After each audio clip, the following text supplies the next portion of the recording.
My name's Ethan Wells, and if you'd asked me 6 months ago what love meant, I would have told you it was trust wrapped in warmth. Now, I'd say it's a mirror that shows you what you refuse to see until it's already cracked. I met Claire 8 years ago at a coffee shop near the construction site where I worked. She was laughing too loud with her friends, the kind of laugh that pulled you in even if you didn't know the joke. We dated for a year, married the next. For most of that time, I believed we were solid. Two people who chose each other every morning, even on the days it felt inconvenient. Lately, though, mornings had become quiet. Too quiet. She used to hum while making coffee. Now, she scrolled through her phone at the kitchen island, face blank, thumb twitching. When I asked what was wrong, she'd smile that practice smile, the kind people wear when they're already halfway out the door emotionally. I told myself it was stress.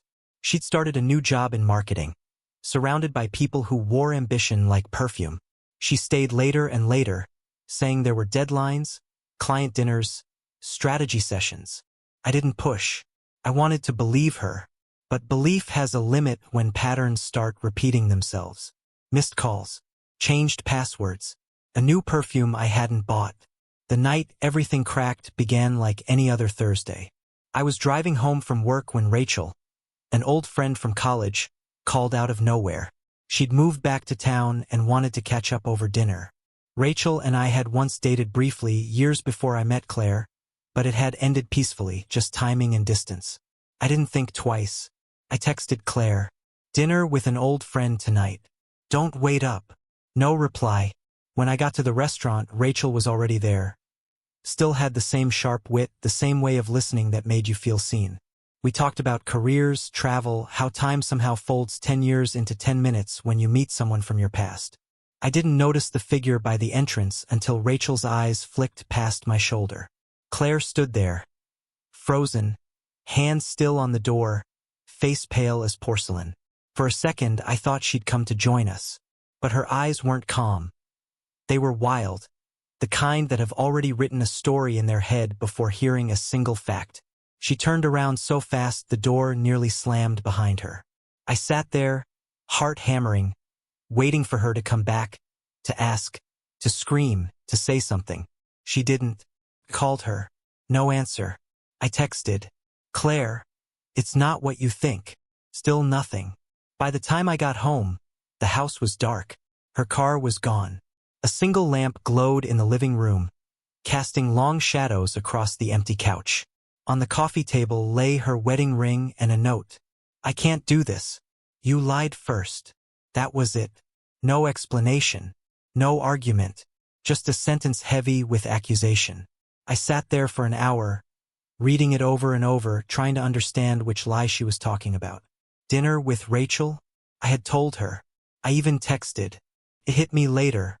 Maybe it wasn't about the dinner. Maybe it was about guilt looking for a reason to run.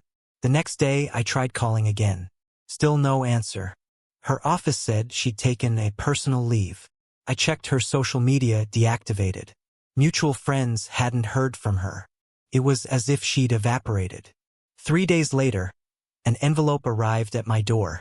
Inside, divorce papers, unsigned but ready, and a small sticky note that said only, "Let's not make this harder." I didn't sign. Not yet.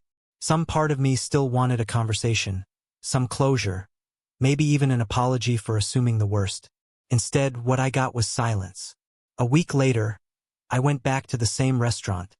Not to see Rachel, but to face the ghost that had started haunting me there. The waiter recognized me, gave a small nod, and asked if everything was all right. "Not really," I said.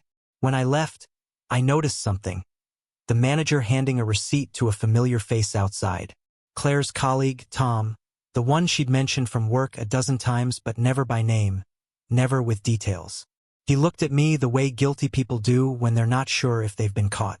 That's when the puzzle started to fit together in ways I didn't want it to. And suddenly, I understood why she ran that night instead of explaining. Because explanations require truth, and truth was the one thing she no longer had to give. That night, sleep didn't come easily. Every time I closed my eyes, I replayed the moment at the restaurant. Her face, her silence, her turning away. I wanted to be angry, but all I felt was tired. Tired of the guessing games, the half-truths, the effort it took to keep believing someone who'd already stopped trying. By Sunday, I stopped calling. I didn't send long messages or beg for explanations. I just let the silence answer for itself. People tell you closure comes from confrontation, but sometimes it comes from realizing there's nothing left to confront. A week later, I got a call from an unknown number. It was Rachel. Her voice was uneasy. "Ethan, I don't know if I should tell you this, but I ran into Claire." My chest tightened. "Where?" "At Harbor Cafe. She was with that guy from her office, Tom, I think. They didn't see me, but she looked different, like someone trying too hard to look happy." I thanked her, hung up, and sat in my truck for a long time, watching the rain bead against the windshield. That was the moment anger finally showed up.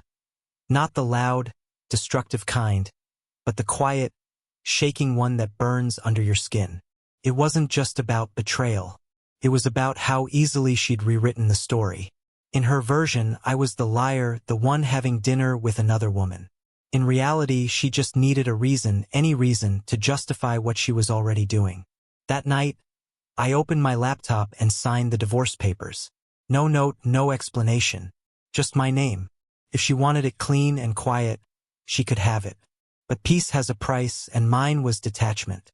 Weeks passed. People talk about time healing wounds, but time doesn't heal what you refuse to feel. It just makes the edges duller. I went to work, came home, ate dinner alone, and tried to pretend I wasn't waiting for something. Maybe an apology, maybe closure, maybe just understanding. One evening, I stopped by that same coffee shop where we'd first met. The barista, the same girl who'd seen us laughing years ago, asked if I wanted the usual. I smiled and said sure, even though I hadn't been there in months. As I waited for my drink, I heard a familiar voice behind me. "Ethan?" I turned. Claire stood there, thinner, paler, her smile cautious. For a second, I almost believed we could rewind everything, go back to when things still made sense. She looked nervous, like someone rehearsing words in her head. "I didn't expect to see you here." "Yeah," I said quietly. "Life's full of surprises." We stood there, both pretending the air wasn't heavy. Finally, she spoke. "I saw you that night with her. I thought." "You thought I was cheating?" I interrupted. "You didn't ask. You just decided." She looked down, fingers trembling around her cup. "I know." Panicked. I'd already made mistakes. It was easier to leave first than to be left. There it was, the truth, fragile and too late. She told me she'd been seeing Tom for a few months, that it started as comfort, turned into something else, and then into nothing at all. He'd left her soon after I signed the papers. "I didn't run because of you, Ethan," she said quietly. "I ran because I couldn't face the kind of man you were, the one who would have forgiven me." For a long time, I didn't say anything. I just looked at her, the woman I once thought I'd grow old with, now standing there as a stranger holding the ghost of our past between her hands. When I finally spoke, my voice was calm. "You didn't need to run, Claire.